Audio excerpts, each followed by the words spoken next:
Assalamualaikum warahmatullahi wabarakatuh. Selamat siang, selamat menjelang sore, sahabat sehat Rumah Sakit Islam Fatimah Banyuwangi. Sampai berjumpa kembali dengan saya, Prof. Humas Rumah Sakit Islam Fatimah Banyuwangi, yang pada hari ini kita akan mengadakan kegiatan PKS, promosi kesehatan rumah sakit hubungan dengan edukasi, dengan tema TB Dots. Apa itu TB Dots? Nanti pada hari ini kita menghadirkan para profesional yang ada di rumah sakit, profesional pemberi asuhan yang ada di rumah sakit, yang mereka semuanya tergabung dalam tim TB Dots Rumah Sakit Islam Fatimah Banyuwangi. Kita sapa dulu, di sini ada ketuanya, ketua tim TB Rumah Sakit Islam Fatimah Banyuwangi. Saya baca ini biar tidak salah hubungannya dengan nama orang soalnya. Yang pertama adalah Dr. Diki Dikrullah. Dikrullah ya, bukan Dikrullah itu ya? Monggo kersopun ya. Biasa dipanggil. Biasa kalau di UGD itu beliau juga dinas jaga di UGD, biasa dikenal dengan Dr. Diki. Kemudian ada sekretarisnya, Nurse Wildan Nadia, sarjana keperawatan. Mana yang namanya Mbak Wildan ini? Ini sebagai sekretaris tim TB. Kemudian ada petugas bagian laboratorium. Ini ada Istiqomariah AMDK. Beliau adalah analis kesehatan. Kasih tanda dada. Ini biar tidak salah orang soalnya. Kemudian ada bagian farmasi, yaitu ada Elva Yulfi Maulani AMD Farmasi. Dia ada di bagian farmasi dan sehari beliau ada dinas di sana. Kemudian yang terakhir adalah TB yang lebih khusus ke anak. Di sini ada Ibu apa Mbak ini sudah? Mbak ini keperawatan. Santai aja ya. Jadi pada hari ini sahabat sehat Rumah Sakit Islam Fatimah Banyuwangi, kita akan sedikit memberikan mengupas lebih dalam tentang TB Dots, yang mana memang saat sekarang ini penyakit yang dulu dikenal dengan TBC ya, tuberkulosis, yang sekarang ini lebih dikenal dengan TB, itu merupakan salah satu penyakit yang berbahaya sebagai hantu di Indonesia, khususnya kalau tidak salah nomor 2 sekarang ya, luar biasa, naik kelas ini hubungannya. Nomor 2 yang mengancam jiwa kan, seperti itu, jiwa baik orang-orang lansia, orang-orang produktif, bahkan anak-anak. Baik untuk lebih mengenal lebih jauh dan lebih dekat tentang TB ini, kita mencoba untuk menanya lebih jauh kan gitu. Mungkin Dokter Diki mungkin sekilas dijelaskan apa sih Dok TB Dots itu, karena kita kan dulu kenalnya dengan TBC lah, TBC gitu kan. Sekarang kok ada TB, ada belakangnya ada dots-nya. Itu saya kalau ngomongin dot itu ingat anak bayi saya ya. Tolong dijelaskan lebih yang kita bisa lebih paham gitu Dok. Monggo. Assalamualaikum warahmatullahi wabarakatuh. Waalaikumsalam. Salam.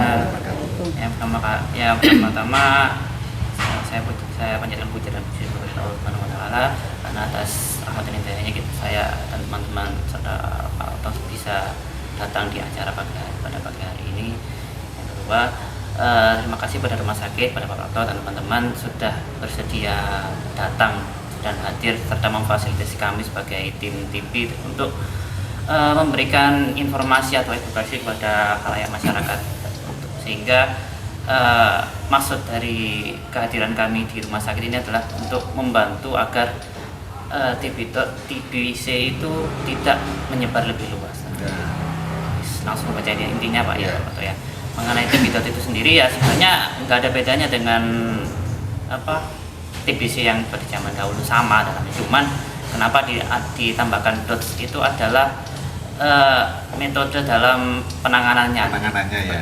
Kalau bahasa Inggrisnya dots itu panjangannya direct observe treatment short course. Maksudnya kenapa itu, bagaimana direct itu kita langsung mencari pasiennya, menemukan pasiennya dalam hal ini. Jadi begitu ada gejala yang mengarah ke TBC, ya nakesnya juga akan mencari pasiennya tersebut biar pasiennya tersebut tidak menular dalam ini. observe itu ya kita memantau perkembangan kondisi daripada pasien itu sendiri, baik dalam masa pengobatan ataupun ketika pertama kali ditemukan, bahkan sampai setelah pengobatan kita memantau. Treatment dan short course jadi satu. Jadi kita obatin, short course itu adalah dalam jangka waktu pendek. Karena zaman dahulu pengobatan TBC itu cukup lama, bahkan sampai setahun lebih dalam. Cuman semakin bertambah tahun, bertambahnya teknologi yang serta keilmuan selama ini, semakin dipadatkan, semakin mampat, kurang lebih sekarang sudah cukup 6 bulan untuk kasus-kasus TBC yang standar. Nanti ya untuk mengenai apakah TBC itu standar atau tidak, atau jenisnya apa dalam ini nanti akan didefinisikan ketika nanti bertemu dengan dokter atau dokter spesialis atau teman-teman kami itu tim TB yang akan mendetailkan ini mengarah ke TBC yang mana. Kalau TBC yang standar ya 6 bulan tergantung perkembangan, perbaikan kondisinya dalam hal ini, serta ya banyak hal dalam seperti itu. Itu yang pertama. Yang kedua, di Rumah Sakit Fatimah kami ini ya tim TB ya ini kami dalam hal ini. Saya sebagai terbagi atas yang pertama adalah penanggung jawab dalam hal ini yang kita ketahui penanggung jawab yaitu dokter spesialis paru kami, dokter Dedi seperti itu sebagai penanggung jawab daripada TBC. Terus turun di bawahnya ketua yaitu saya sendiri dokter Diki, lanjut ke bawahnya itu sekretaris yaitu Mbak Windan, selanjutnya ke anggota TB diantaranya Mbak Is, terus Mbak Elva, terus sama Mbak Hilda dan Mbak Hilda anggota baru karena sebelumnya kita TBC anak itu kita anggap jadi satu sama dewasa. Ternyata semakin bertambahnya ilmu TBC anak tidak bisa dianggap remeh karena dulu mungkin TBC anak dianggap cuma TBC anak doang, nggak bakal nular ke orang dewasa. Ternyata semakin ke depan, saya kemarin tahun lalu sempat ikut pelatihannya sama teman-teman juga.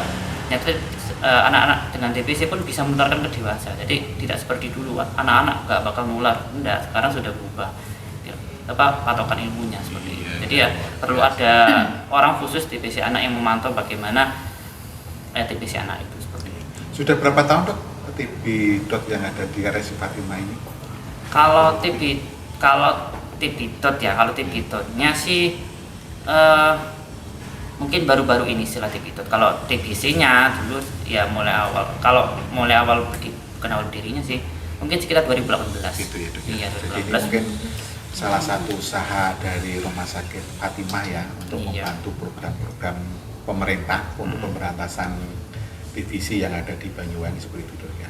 Kalau secara struktur dok, mungkin Rumah Sakit Fatimah ini kan rumah sakit swasta, ini kan rumah sakit jaringan. Mungkin ada kegiatan-kegiatan, ada usaha-usaha yang secara terstruktur dok. Misalnya TB dot yang dari Muhammadiyah misalnya, itu ada nggak dok?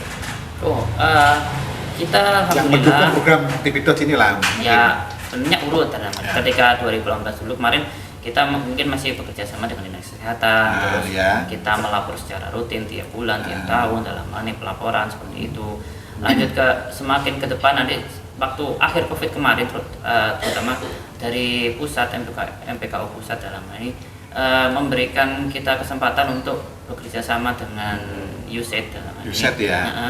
Dalam mempercepat penemuan TBC karena waktu COVID kemarin sayang sekali di mana angka COVID lebih tinggi daripada TBC. Bukan berarti TBC-nya hilang, enggak. Karena penyakit COVID kan penyakit paru-paru juga, jadi sempat timpang tindih dengan TBC. Jadi penemuannya agak turun jauh. Nah, setelah COVID sudah agak mereda, sudah turun dalam hal ini,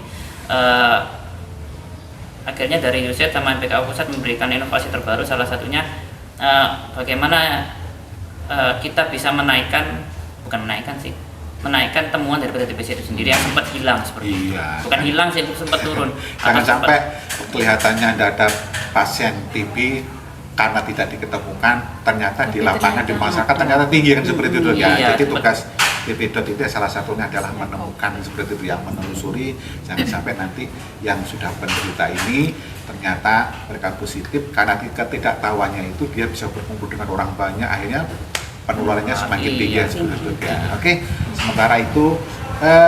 sementara ini kalau di Rumah Sakit Fatimah dok ya, tadi ada bagian-bagian, ada Mbak Wildan di situ sebagai sekretaris. seberapa pentingkah sekretaris untuk Pindot ini? Monggo Pak Wildan. Tugasnya apa sih Pak Wildan, sekretarisnya tim TB ini untuk apa namanya, kesuksesan daripada tim TB ini? Pak Wildan gimana? Sebenarnya saya itu kan sekretaris daripada tim TB. Jadi kita itu tim, ada yang namanya jejaring. Jejaring itu internal maupun eksternal. Nah, sebagai sekretaris saya mengkoordinasikan antara jejaring internal dan eksternal. Kalau yang internal itu kan jejaring antar rumah sakit, antar poli, IGD dan juga rawat inap. Jadi nanti kita koordinasinya terkait dengan TBC itu. Kalau yang jejaring eksternal itu nanti kaitannya dengan Dinas Kesehatan, juga dengan Yuset Mentari TB yang tadi dijelaskan sama Dokter Diki, karena kita juga kerjasama ya Pak. Kemudian ada pelaporan, jadi kita itu pelaporan ke Dinas Kesehatan juga melaporkan angka screening. Screening kita kan tiap pasien yang berkunjung ke Rumah Sakit Fatima itu kita screening, baik yang di rawat jalan, dari IGD maupun rawat inap. Jadi screening gejala TBC. Jadi kita itu harus menemukan banyak kasus TB. Setelah ada temuan pasti diobatin ya Pak ya.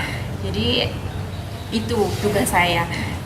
Dan juga kita memantau pasien-pasien TBC yang ada di poli rawat jalan, kita pantau, kita evaluasi sampai pengobatannya selesai, sampai dokter DPJP itu menyelesaikan pengobatan pasien tersebut sampai dikatakan sembuh seperti itu ya. Terus kemudian kan kita ada proker ya Pak. Tim itu kan pasti ada proker ya, program kerja. Nah, tiap bulan itu kita mengadakan rapat bulanan sekalian koordinasi jejaring internal maupun eksternal itu. Nah, tugas dari sekretaris juga pelaporan itu tadi. Seperti itu, iya. Jadi memang sepenglihatan saya itu, setelah saya baca-baca itu kan tadi disampaikan adalah DOT itu sebuah strategi Dok ya. Iya, strategi itu ada 5 komponen. Yang pertama adalah dari pemerintah sendiri, dari kebijakan pemerintah, komitmen pemerintah dari pemerintah, karena kita ini salah satu adalah mendukung program pemerintah untuk menjadi bagian dari program nasional.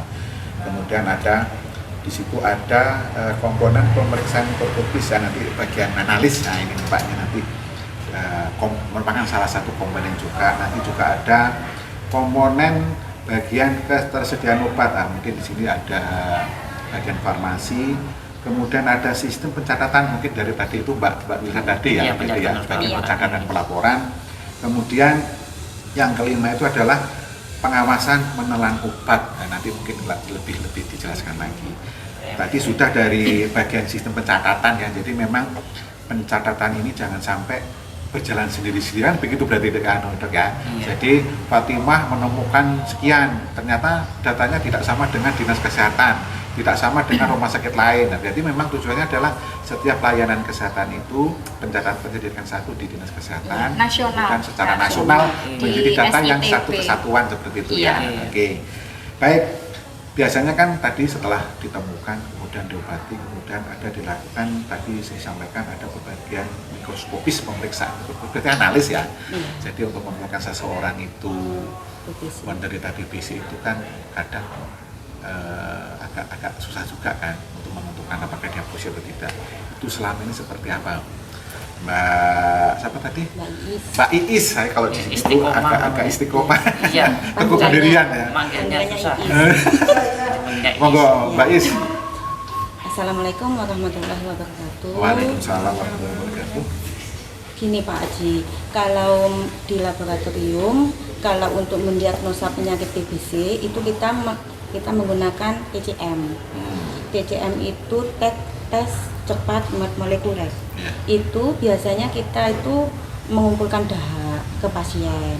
Nah, habis itu setelah dikumpulkan dahaknya kan dikasih tahu. Habis itu kita rujuk ke Puskesmas Sobo. Ya. Puskesmas terdekat.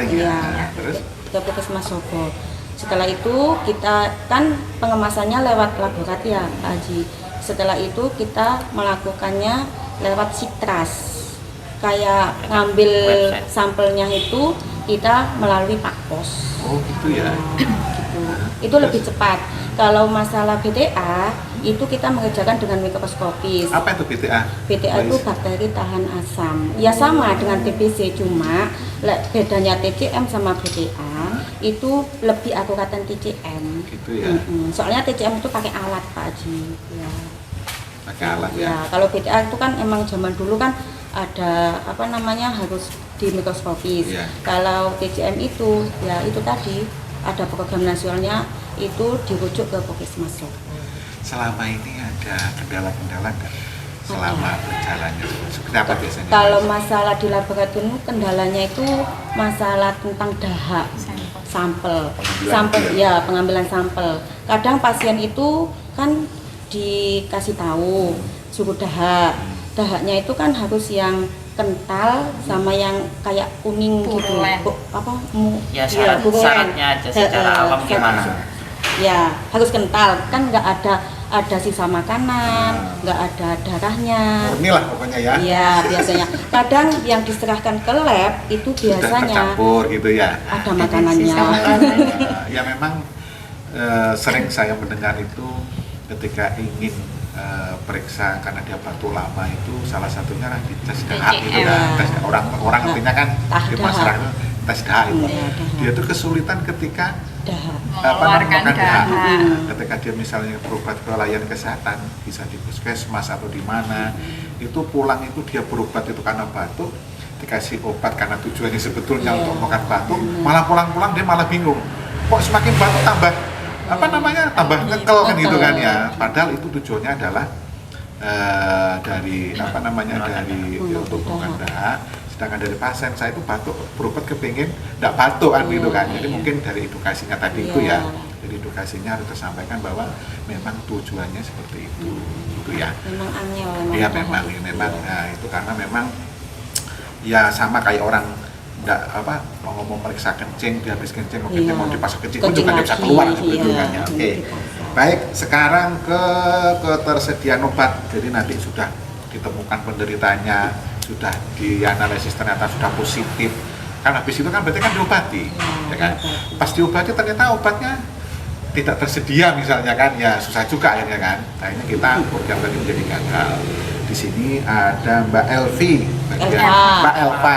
Saya kenalnya sama kembarannya ya. Kembarannya Mbak Elvi ya. Mbak Elvi. Gimana Mbak Elva?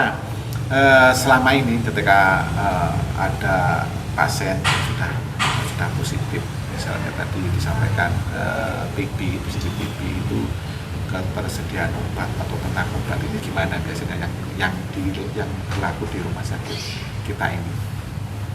Ya, Assalamualaikum Waalaikumsalam.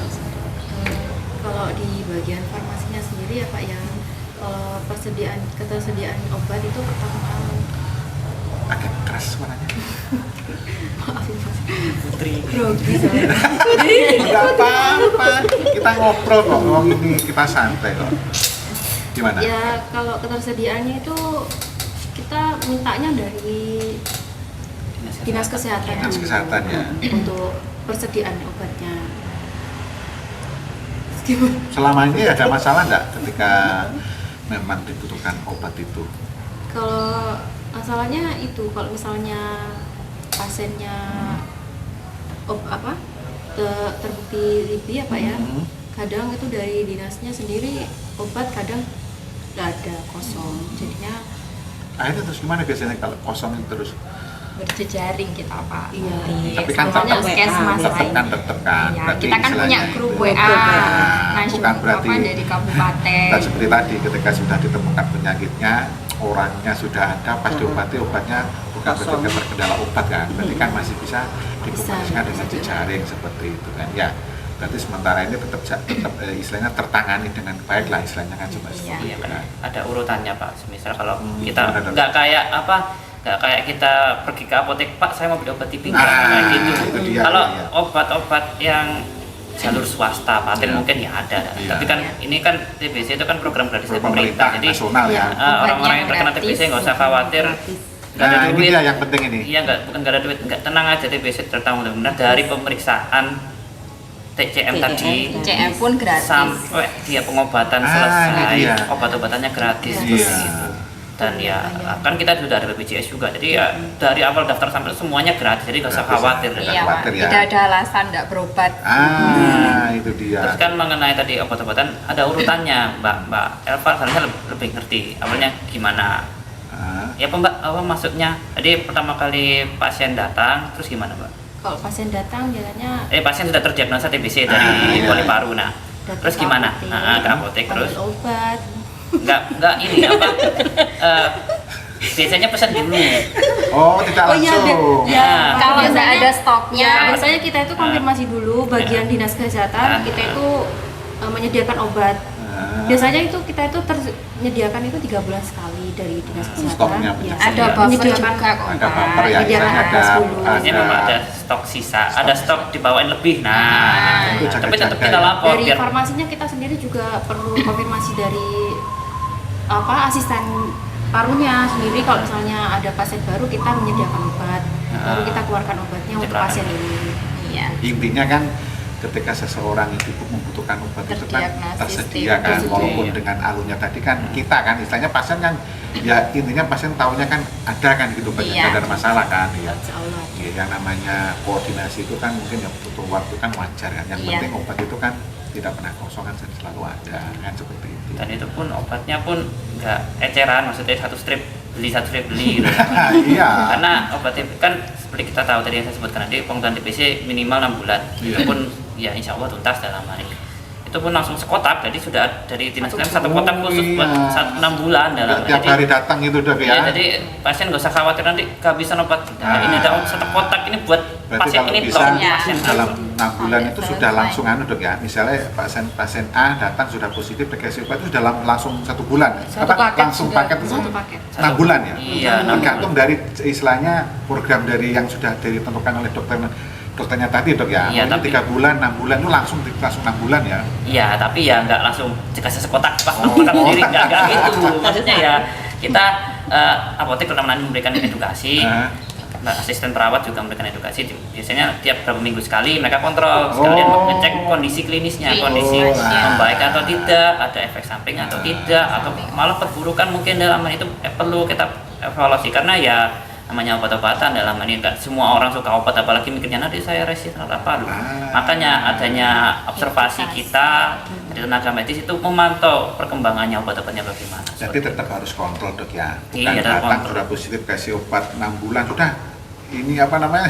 Sembuh ini sudah gitu kan. 6 bulan langsung Ini enggak. ternyata Jadi, memang ya, ada tinggal jadwal-jadwal untuk kontrol walaupun obat sudah dikasih tapi untuk mengevaluasi dok ya apakah ada peningkatan dalam arah ke penyembuhan atau semakin memburuk kan seperti itu. Dan nanti kita lebih mudah untuk menentukan tindak lanjut selanjutnya ya. Oke. Yang terakhir ini bagian tadi TB anak ya tadi disampaikan oleh dokter Diki disampaikan bahwa sekarang penyakit TBC ini tidak hanya dulu menjadi sesuatu yang general umum anak sampai orang dewasa gitu loh ya. Ternyata sekarang anak-anak juga banyak Mbak Hilda ya apa namanya ya kasihan sih karena anak itu bukan merupakan sebuah generasi kalau bisa generasi emas gitu jangan generasi yang apa namanya ya jadi tidak pas lagi ya itu karena dia menderitakan kasihan karena masa depannya kan dia masih panjang maka ketika terdeteksi dari awal paling tidak harapan jadi generasi emas itu benar-benar terwujud sementara ini di rumah sakit ini itu banyak nggak Mbak Hilda ditemukan? Sebelumnya kan Hilda baru tahun ini megang TB anak. Ya. Yang pertama kan Hilda masuk TB itu karena membersamai Mbak Wildan aja membantu kayak pelacakan kayak gitu di poli. Ya. Terus selama tahun ini baru di TB anak karena memang di TB anak itu angkanya kasusnya termasuk meningkat kayak gitu. Jadi Jadi meningkatnya karena memang sudah disendirikan apa memang sebenarnya belum terpantau gitu Mbak Hilda kira-kira? iya, karena kan sekarang ada screening TB. Nah, pasien-pasien anak yang kayak ada keluhan batu apa itu langsung kita screening. Selain toraks foto kita ada sekarang mantuk tes di mana itu kita memberikan suntikan di bawah kulit. iya di bawah kulit Untuk memastikan untuk memang memastikan kuman TBC-nya kuman masih TBC-nya ada. ada apa enggak kayak gitu. Jadi gitu ya. Iya. Jadi berarti memang tidak sia-sia istilahnya memang dibentuk sebuah penanggung jawab pengendalian Iya. TB anak ya. Jadi memang harapannya dengan ada penanggung jawabnya tersendiri itu penanganan TB pada anak ini semakin spesifik, lebih mudah dan lebih penanganan lebih bagus gitu dok ya. Oke, sekarang gini penyakit TBC ini kan mulai zaman dulu, ya kan, sampai zaman sekarang. Iya.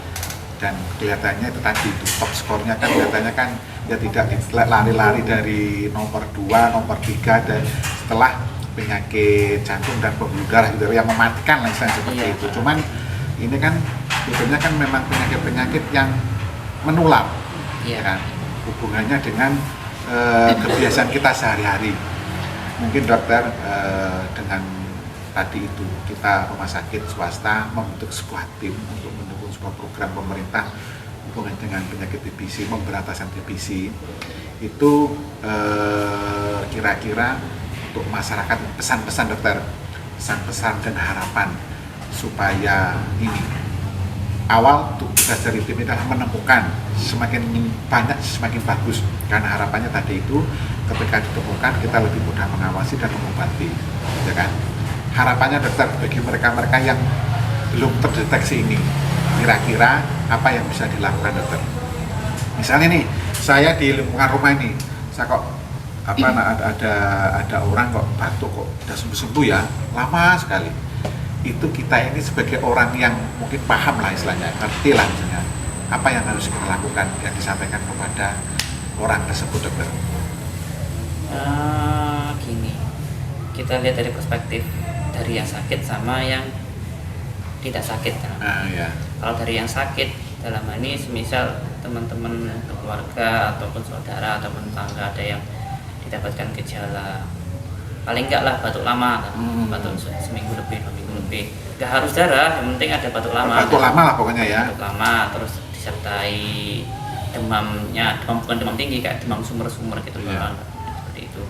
Terus ada berat badan kok tambah turun. Nah, mungkin jangan takut untuk berobat dalam hal ini. Kami nggak bakal mengucilkan kalian ya mungkin seperti yang kita ketahui ada beberapa penyakit di masyarakat terutama Indonesia yang banyak dikucilkan seperti TBC, HIV ataupun hepatitis malah dikucilkan oleh masyarakat. Tapi bukan berarti orang-orang tersebut tidak boleh ada di sebuah masyarakat, tidak boleh untuk bekerja dan mereka boleh bertindak sebagai manusia biasa, boleh dan namanya. Justru mereka harus kita temukan, kita obatin seperti itu. Jadi yang pertama dengan orang sakit jangan takut datang ke puskesmas, klinik ataupun rumah sakit untuk cari tahu saya sakit apa, untuk menentukan tahu sakitnya apa. Syukur-syukur sakitnya ringan, tapi kalau TBC itu yang butuh penanganan ekstra seperti itu karena pengobatan cukup lama. TBC ini cukup bandel untuk diobatin, nggak kayak penyakit tipes yang seminggu selesai. Nah TBC ini agak lama karena penyakitnya cukup bandel, itu yang pertama. Sedangkan untuk yang tidak sakit dalam hal ini seperti orang-orang yang memantau tetangga, keluarganya ataupun saudara, anak-anaknya, kalaupun ada orang dengan gejala yang saya sebutkan tadi atau sudah positif TBC, ya jangan dijauhi dalam hal ini, ditemani mereka, soalnya mereka juga butuh support dari dari banyak orang. Mereka mikirnya ya saya sakit ini, saya gampang menularkan seperti itu, saya bakal dijauhin, jangan seperti itu. Mereka ya butuh support biar mereka cepat sembuh. Gimana orang sakit itu nggak sekedar pengobatan saja, obat-obatan yang diminum, support dari bantuan, support dari biar mau cepat sembuh itu juga cukup berarti dalam pengobatannya dia untuk membantu imunitasnya dia seperti itu. Jadi ya untuk yang tidak sakit atau yang menemukan ya jangan dijauhi. Kalau bisa malah disarankan, ayo segera berobat yuk gitu kan. Kalau yang tidak sakit ini takut tertular, ya gunakan alat pelindung diri, paling gampang ya masker. Masker gitu ya. Masker bedah lah dalam. Kalau mau menemani atau mau membantu seperti itu. Terus jangan lupa cuci tangan, itu yang ya hampir semua BHBS ya, hidup sehat istilahnya itu ya. Cuci tangan itu hal yang sangat basic di rumah sakit kita. Jadi segala suatu tindakan kita mesti cuci tangan seperti itu. Bahkan hanya kalau kolostrum itu sudah cukup minimal daripada tidak sama sekali seperti itu. Jadi ya jangan dijauhin, dan yang sakit pun ya kalau merasa ada gejala Ya, sakit periksa gitu ya. periksa dalam Ya, apalagi memang sudah ada fasilitas dari pemerintah bahwa meskipun dia tidak ikut BPJS, dia positif itu kan ditanggung oleh pemerintah, Iya, itu gratis nasional kok, gitu ya. hmm. Jadi prinsip memang sahabat sehat Rumah Sakit Fatimah perlu diketahui bahwa penyakit TBC itu bisa disembuhkan, gitu deh ya, Ya. bisa disembuhkan gitu kan ya, selama memang diobati dan mendapat penanganan yang baik ya, karena memang ini lagi yang menjadi momok di masyarakat itu sering dijumpai orang program TB pengobatan itu gagal, gitu kan? Kenapa gagal? Nah itu kan berarti tadi itu ada salah satu elemen tadi itu ya, ada pemantau itu pengelolaan obat. ya istilahnya apa itu PMO yo, pengawas menelan obat ya, itu memang sangat dibutuhkan. Itu rata-rata diambil dari orang terdekat misalnya ya, seperti itu ya, untuk mengawasi apakah orang ini hari ini minum obat Kepatuhan minum obat itu penting. Penting akan program supaya tidak gagal seperti itu ya. Baik, menjadi luar biasa perbincangan pada siang hari ini. Karena terbatasnya waktu, mungkin nanti kita lihat apakah ini perlu diperpanjang lagi lain sesi ya kan, biar tidak terlalu banyak yang diterima oleh masyarakat. Baik, terima kasih kepada tim TB.RSI Fatimah Banyuwangi telah memberikan sedikit informasi-informasi tentang TB yang penanganan TB pasien TB yang ada di Rumah Sakit Fatimah Banyuwangi. Ini memang sesi pertama ini lebih mengarah ke fungsi dan peran dari tim TB yang ada di rumah sakit. Mungkin ke depan kita lebih banyak ngulik atau mengobrol santai tentang kondisi-kondisi yang ada di lapangan, gitu ya. Mungkin ada sesi berikutnya lah, nanti kita bisa memberikan edukasi yang memang sangat dibutuhkan oleh masyarakat. Karena dengan adanya ini, memang target kita adalah masyarakat menjadi tahu, kan seperti itu ya. Oh ternyata penanganan TB ini sangat diperlukan, kan seperti itu kan ya. Karena memang TB itu menjadi sesuatu momok bagi masyarakat. Baik, terima kasih kepada sahabat sehat Rumah Sakit Fatimah Banyuwangi yang telah bersedia mungkin mengikuti acara ngobrol santai pada siang hari ini. Kami tunggu kritik dan sarannya. Nanti ada mungkin komennya subscribe dan komen kita tunggu nanti supaya kita dan like dan subscribe gitu ya. Ya nanti kita kira-kira keinginan masyarakat ada nggak seperti itu. Ya. Mungkin ada salam TB dong. Gimana salam TB dong? Kalau di depan udah masyarakat biar lebih tahu dong. Gimana salam TB? Ahlinya. Kalau saya lebih ke manajerial, kalau sekretaris untuk menutup acara ini lebih di lapangan lebih tahu. Ya kita semangat ya teman-teman tim. Jangan lupa tos TB. Gimana itu? Gini, tos TB temukan, obati sampai sembuh. Oke, bareng-bareng yuk. Kita mulai yuk. 1, 2, lihat sana semua ke pemirsa yuk. 1, 2, 3 yuk. Tos TB, temukan, obati sampai sembuh. Alhamdulillah, luar biasa. Mari pertemuan pada hari ini kita tutup dengan bacaan alhamdulillah bersama-sama. Alhamdulillah. Tutup. Assalamualaikum warahmatullahi wabarakatuh. Sahabat sehat Rumah Sakit Fatimah Banyuwangi, apabila Anda menemukan saudara ataupun keluarga Anda mengalami batuk yang berkepanjangan, sesak, dan mengalami penurunan berat badan yang lebih, atau butuh konsultasi tentang batuk yang tidak sembuh-sembuh, silakan datang ke Rumah Sakit Fatimah Banyuwangi untuk dilakukan pemeriksaan supaya kita bisa menentukan apakah Bapak Ibu sekalian sahabat sehat Rumah Sakit Fatimah Banyuwangi terkena TBC atau tidak. Kami tunggu kedatangannya. Assalamualaikum warahmatullahi wabarakatuh.